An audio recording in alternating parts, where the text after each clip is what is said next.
आप इसके लिए सदन में मुद्दा उठा सकते हैं, हमें कोई आपत्ति नहीं, हम रोक भी नहीं सकते,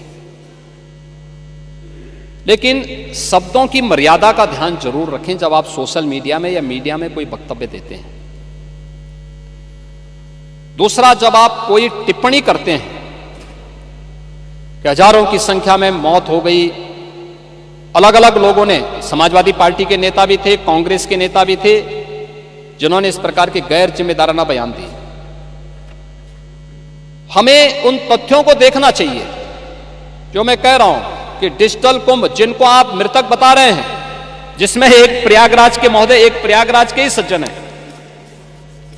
हम उनका भी दे रहा हूं, भगदड़ में जिसे मृत माना वो 13वें के दिन घर पहुंचा, ये प्रयागराज के हैं, है ना। अब उसके बाद भी ये सज्जन आपके जीरो रोड के खूंटी गुरु के घर लौट आए, यानी ये मौनी अमावस्या के स्नान पर्व पर भगदड़ के बाद से लापता थे। हादसे में लापता खूंटी गुरु को मृत मानकर उनकी 13वीं की तैयारी हो चली थी।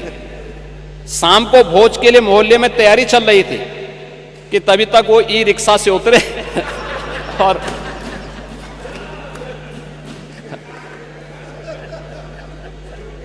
अब बताओ, ये दुष्प्रचार आप ही लोग कर रहे थे।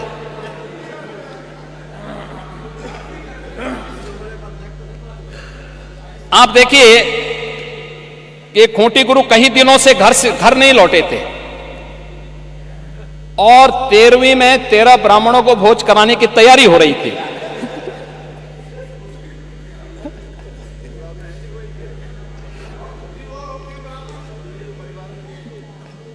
खूंटी गुरु ई रिक्शा से उतरे और उनको देखने के लिए पूरा आयोजन ही निरस्त करना पड़ा फिर।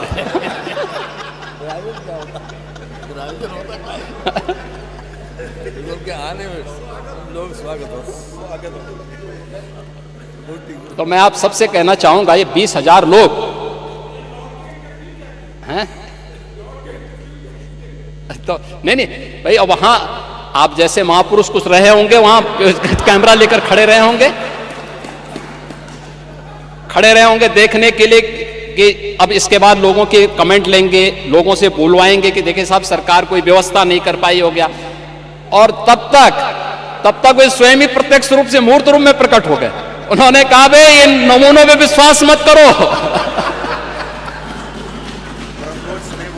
ये झूठ के सौदागर हैं। मैं तो अभी जीवित हूं, मैं तो ऐसे भंडारे का आनंद ले रहा था पूरे प्रयागराज। तो मैं इसीलिए कह रहा हूं पांडे जी, मैं इसीलिए कह रहा हूं महाकुंभ में कोई भूखो नहीं रह सकता।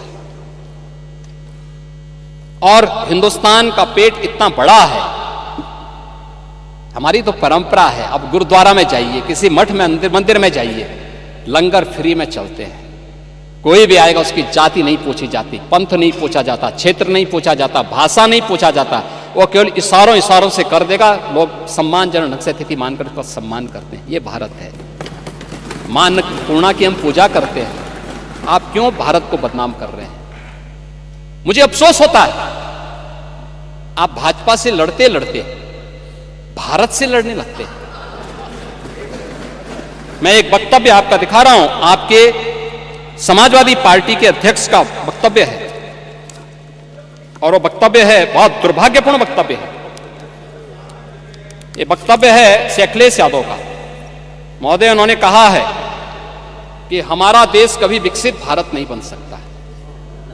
ये देखो ना, ये क्या है? ये यानी एक राजनीतिक दल अपने देश के प्रति इतनी दुर्भावना रखता है, और इसलिए देश अब इस बात को कहने लग गया है कि अगर श्री राहुल गांधी की उपस्थिति भाजपा की जीत की गारंटी है, तो उत्तर प्रदेश में से अखिलेश यादव की उपस्थिति भाजपा की जीत की निश्चित गारंटी है।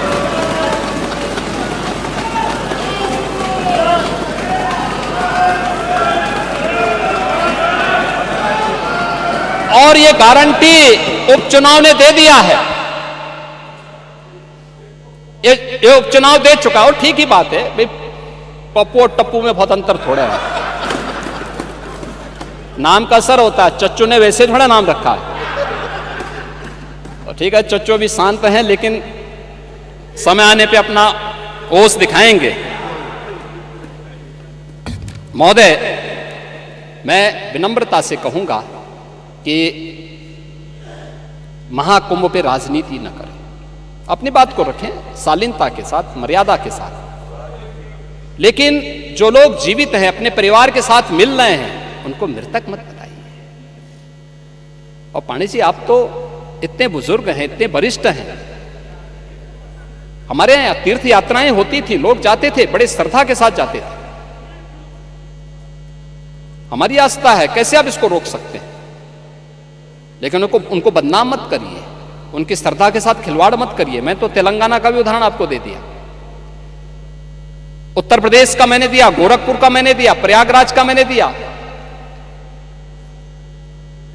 और जो लोग प्रयागराज में भगदड़ के शिकार हुए हैं या फिर विभिन्न रोड एक्सीडेंट के शिकार हुए हैं, सरकार की पूरी संवेदना है, सरकार उनके साथ खड़ी होगी। और इन सभी घटनाओं की जांच करने के लिए इसीलिए सरकार ने एक जुडिशियल कमीशन का गठन भी किया है। जुडिशियल कमीशन अपना काम कर रहा है, तथ्य भी मांगेगा, जानकारी भी मांगेगा, हर एक स्तर की जानकारी लेगा। और मैं इस सदन को इस बात के लिए आश्वस्त करना चाहूंगा, इस बात के लिए आश्वस्त करूंगा कि प्रयागराज भगदड़ का कोई गुनाहगार होगा तो बख्शा भी नहीं जाएगा। कोई भी होगा, कहीं भी छुपा होगा, किसी भी स्तर पर होगा, और कितना भी बड़ा क्यों ना हो, वह किसी भी स्थिति में बचेगा नहीं। ये मैं आप लोगों को आश्वस्त करता हूं, पूरे सदन को आश्वस्त करता हूं। लेकिन मैं आपसे इस बात में विनम्र अपील भी करूंगा, आयोजन किसी पार्टी का, किसी सरकार का नहीं है। सरकार ने अपनी जिम्मेदारियों का निर्वहन किया है, प्रशासन अपनी जिम्मेदारियों का निर्वहन कर रहा है। यह आयोजन समाज का है, भारत का है, सनातन धर्म का है। और सनातन धर्म को और भारत को कृपया अपने राजनीतिक स्वार्थ के लिए बदनाम मत करिए। यही मेरी आप सबसे अपील थी। धन्यवाद।